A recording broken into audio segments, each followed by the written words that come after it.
Olá, estamos iniciando mais um episódio do podcast Gestão Pública 4.0. Eu sou Beatriz Biancato, junto com o professor Elton Kremer. Vamos discutir temas da administração pública e do direito tributário.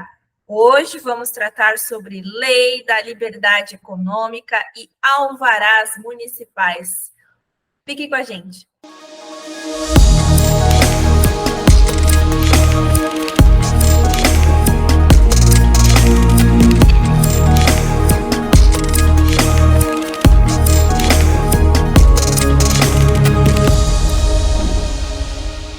Olá, Elton. Olá, Bia. Hoje nós vamos falar sobre um tema que nós retiramos lá do fundo do baú. Apesar de ser recente, essa lei da liberdade econômica ganhou uma repercussão na época que foi promulgada e depois ninguém falou mais. Pelo menos eu não escutei mais falar em nada sobre isso. Então nós vamos retirar as teias de aranha desse tema e vamos conversar hoje aqui sobre isso.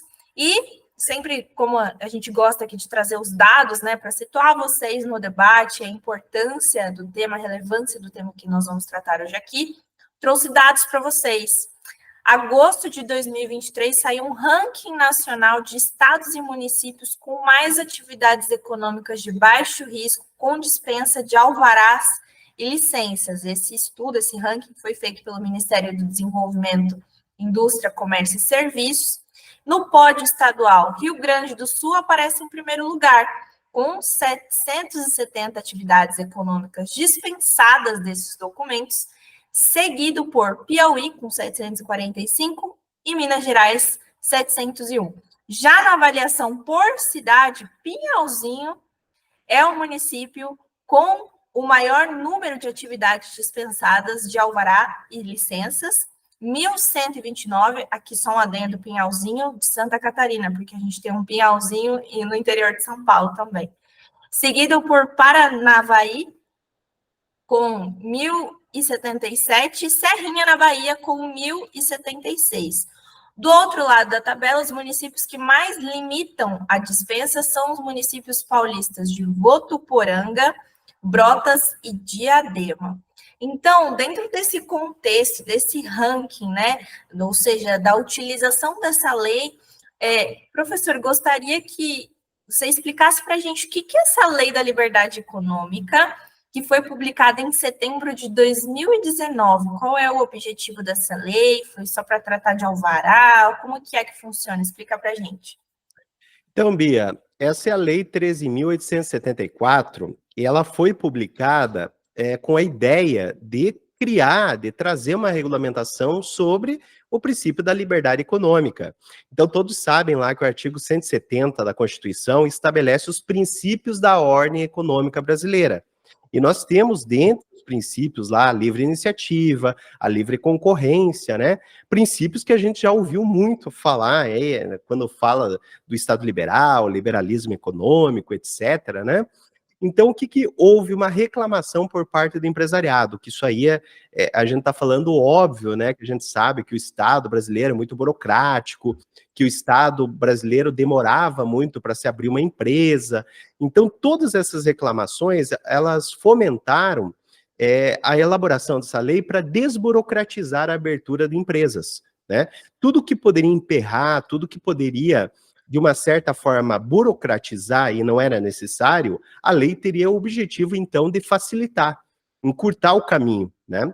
E, em grande medida, essa lei, ela foi benéfica, né? Eu tenho até um artigo publicado lá no meu site, depois eu até posso deixar aqui para vocês o link, eu digo assim que, em grande parte, a lei é boa, só que tem alguns pontos que elas são contestáveis, onde se mexe com a competência, principalmente a competência municipal, porque quem regulamenta o comércio local é o município, com base no artigo 30, inciso 1 da Constituição Federal.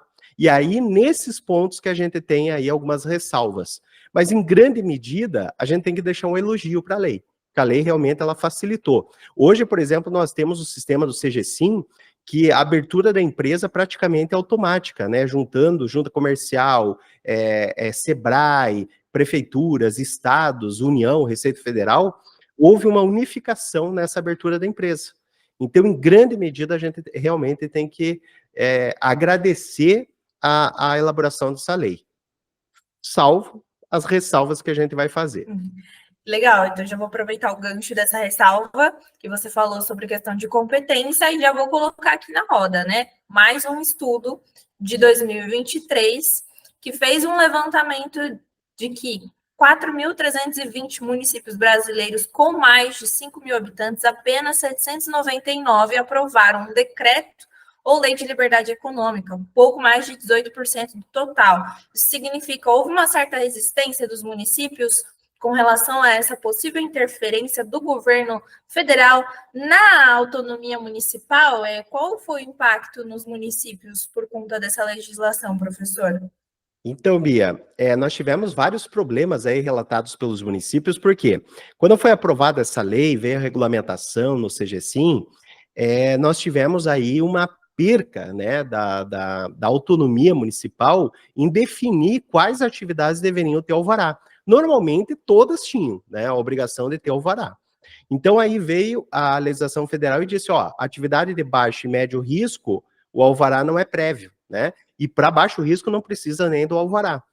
Então, isso foi um baque, por quê? Porque o município perdeu a mão, perderia ali a competência, a atribuição de exigir esse alvará e de cobrar o alvará.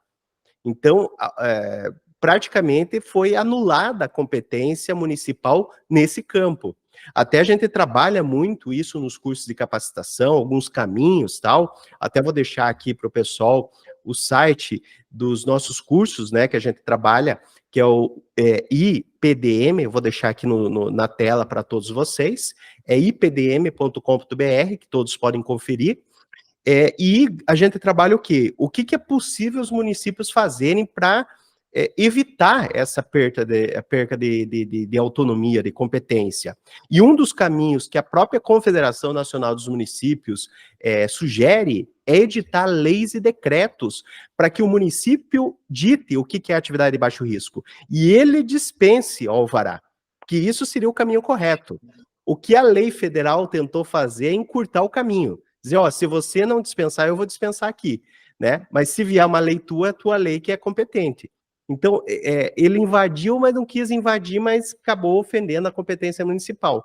Então, a gente tem esse problema que pode ser solucionado pelos municípios. Então, significa que, para o pessoal entender, dentro da legislação federal da Lei de Liberdade Econômica, já existe uma classificação do que é atividade de baixo risco? Na verdade, a Lei de Liberdade Econômica, ela diz que vai ser regulamentado pelo órgão federal caso não exista lei municipal a respeito, né? Até o Estado poderia legislar sobre isso, tanto que no Estado do Paraná nós temos uma lei e um decreto.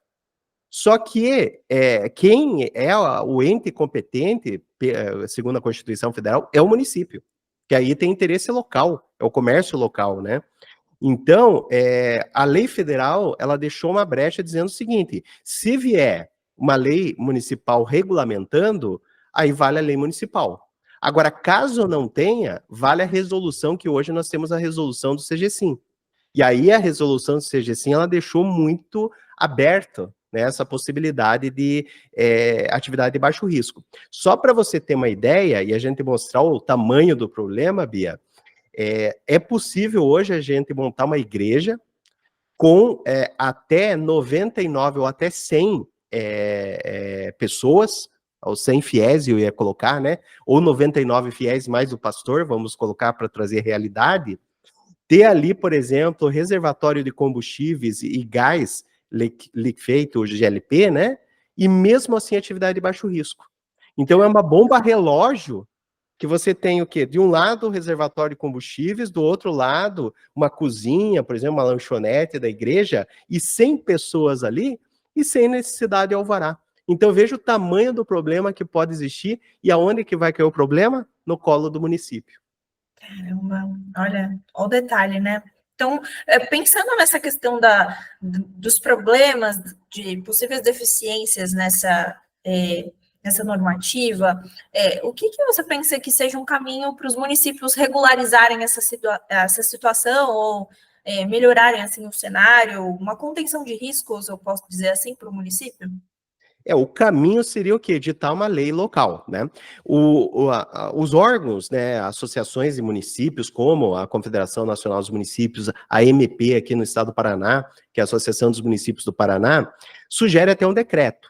E o decreto resolveria, né? Você tem um decreto dizendo que atividade de baixo risco é tais atividades, pode fazer até pelo código do CNAE, né, que normalmente se faz a classificação da atividade econômica.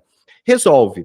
Mas eu sugiro, o professor Elton sugere a lei também, por quê? Porque ali você pode diferenciar e criar outras obrigações acessórias. Por exemplo, diferenciando o que é a obrigação de cadastro tributário, dizendo que o alvará não é o cadastro tributário, que cada um tem a sua finalidade, né? E o que a lei, por exemplo, dispensa é o alvará e não o cadastro tributário. Estabelecendo, por exemplo, consultas de viabilidade. Porque, por exemplo, a empresa não precisa ter alvará, baixo risco, mas ela tem que ver se ela pode se instalar numa área residencial, por exemplo, né? Então, o controle urbanístico deve ser feito, e isso a lei de liberdade econômica não dispensou. Então, a lei seria para isso. Agora, professor, eu só quero regulamentar o que é atividade de baixo risco. Eu posso fazer por decreto? Pode. Pode ser feita a regulamentação por decreto. A lei seria mais para dar essa segurança em alguns institutos que você pode criar uma obrigação, um dever para o contribuinte. E aí você tem que criar através de lei, né? No princípio da legalidade. Legal. E aí, a gente conversando sobre isso, eu sei que tem muita gente que já está na administração pública, né? Que já trabalha na administração pública, que quando a gente fala que é alvará, a pessoa já deve estar, meu Deus, eu não aguento mais ouvir sobre alvará. Mas a gente tem que considerar que o conteúdo democrático e também pessoas que estão nos ouvindo que não fazem ideia do que acontece nesse making off, nesses bastidores da administração. Então, quando a gente fala de desburocratização, dispensa de alvará, é burocrático hoje conseguir um alvará para uma atividade comercial? Precisa de muita coisa mesmo? Como é que funciona isso, professor? Então, na verdade, o alvará que existia e existe ainda para atividades de alto risco e para médio risco também, ele é o quê? É um documento que autoriza aquela atividade econômica a operar naquele local. E por que é importante ainda existir o alvará e ter essa classificação do que realmente é baixo, é médio e alto risco? Porque você vai pegar, por exemplo, uma empresa que trabalha com fogos de artifício. Ela vai ter o quê? O estoque. O que ela vai trabalhar? Com pólvora. Então, veja, é um instrumento extremamente explosivo, perigoso, e vai ter um estoque. Aquele estoque precisa ser fiscalizado, por exemplo, ter sistema anti-incêndio, ter um controle, por exemplo, da prefeitura de saídas de emergência, por exemplo, o pessoal que trabalha lá, pegando fogo, por onde que vai sair, ter extintores, né? A gente lembra aquele caso emblemático lá da Boate Kiss, em Santa Maria, no Rio Grande do Sul. Veja, se tivesse um sistema rigoroso de alvará, que lá teve problemas sérios administrativos do alvará, né? Será que não teria evitado aquela catástrofe, né? É o que as famílias estão buscando, justiça, porque realmente houve falhas. E aí houve o questionamento por parte da atuação do Corpo de Bombeiros, que é um órgão que atua no âmbito do alvará para fazer a fiscalização do local, dos corrimões, as saídas de incêndio, janelas, extintores, né? E também a atuação da prefeitura, que vai pegar, por exemplo, o projeto arquitetônico, as saídas de emergência, o tamanho, e também aprovando junto com o Corpo de Bombeiros ou não o alvará, conforme o risco, né? Então eu vejo assim o alvará como um instrumento muito importante. Não precisa se aplicar a todas as situações. Eu acho que realmente o município dizendo atividade de baixo risco, como a gente está aqui, Bia, eu estou aqui no Paraná, na minha casa, fazendo a transmissão, e você aí de Guarujá fazendo a transmissão, sem dúvida nenhuma que é atividade de baixo risco, a gente não tem atendimento ao público, não agora, né?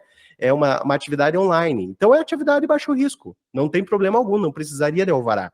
Agora, se a gente trabalhasse com estoque, trabalhando com material inflamável, trabalhando com atendimento de pessoas, obviamente que ali há um alto risco. E aí, nesse caso, o município tem que atuar e de forma preventiva, né? Cobrando o alvará de forma prévia. Eu acho que é importante a gente conversar sobre isso, porque se associa muito a burocratização com freio para negócios, com freio de crescimento econômico. Mas, sobre outra perspectiva, pensar em algumas situações de fiscalização, de controle, também é prestigiar os negócios, também é prestigiar o fomento da economia, do mercado. Porque, sob via reflexa, a fiscalização e os alvarás, por exemplo, que é o tema aqui do nosso podcast, podem evitar outras situações, né, que também desprestigiam esse cenário. Então, eu acho que a palavra é ponderação, né, razoabilidade. É a gente identificar ele nos casos concretos onde realmente é dispensável esse tipo de requisito, né? Bia, eu acho que a gente não pode confundir desburocratização com uma terra sem regras e sem leis, né? Então, a própria palavra liberdade, que veio do Estado liberal, que houve uma maturação no Estado contemporâneo, é o quê? Uma liberdade que deve respeitar a liberdade dos outros. Então, por exemplo, uma pessoa que vai explorar uma atividade econômica, ela pode gerar um risco, né? Dependendo da atividade econômica. E aí é dever do Estado cuidar do terceiro, né? Saber, por exemplo, o que pode ser feito, como que deve ser feita essa atividade econômica. Então entra aí a fiscalização, o código de postura, o código tributário do município, as leis urbanísticas, o código sanitário, tudo isso o quê? Para cuidar da saúde humana, para cuidar da segurança de todos. É super bacana. Eu acho legal uma frase que o estudante de direito que gosta bastante de usar: o meu direito termina onde começa o seu. Então, acho que é Exatamente. aplicável aqui também, dentro desse contexto que a gente está conversando. Então, esse foi mais um episódio aqui do nosso podcast. Se você chegou agora aqui de paraquedas, o primeiro episódio, você se deparou, estava passeando pelo YouTube aí, achou nosso podcast, ou mesmo passeando aí pelo Spotify, o aplicativo te sugeriu o nosso podcast, seja muito bem-vindo, seja muito bem-vinda. Saiba que aqui é um espaço democrático, vocês podem e devem participar, né, professor, fazendo sugestões de temas para nós trazermos aqui. Com certeza, Bia. Comentem lá nas nossas redes sociais, comentem, tragam perguntas, tragam sugestões de entrevistas ou de temas que a gente possa trabalhar aqui, porque o nosso programa é livre, aqui impera a liberdade, né, Bia? A gente fala de temas da gestão pública, a Bia é defensora dos nossos contribuintes, o professor Elton aí representa a Fazenda Pública, então a gente traz temas nos mais variados sentidos aqui envolvendo a administração pública. É verdade. Se você se concentra mais vendo o vídeo, acompanha a gente no YouTube. Se você se concentra mais só ouvindo, acompanha a gente pelo Spotify. Tem uma diversidade aí de formas de acompanhar o nosso programa. E também acompanha lá no Instagram, que o podcast tem um Instagram, Podcast Gestão Pública 4.0. Compartilhe o conteúdo com pessoas que você considera que podem ter interesse nos temas, né? Esse conteúdo é informativo, os debates aqui são super legais para quem trabalha nessa área, para quem não trabalha, para quem é curioso, não é do direito, atende todo mundo, gente, porque a informação é realmente algo que liberta, né? O conhecimento liberta a gente. Então, muito obrigado pela companhia de vocês em mais um episódio. Aguardamos vocês nos próximos episódios e por hoje é só. Um grande abraço para todos vocês e até o próximo episódio. Até o próximo.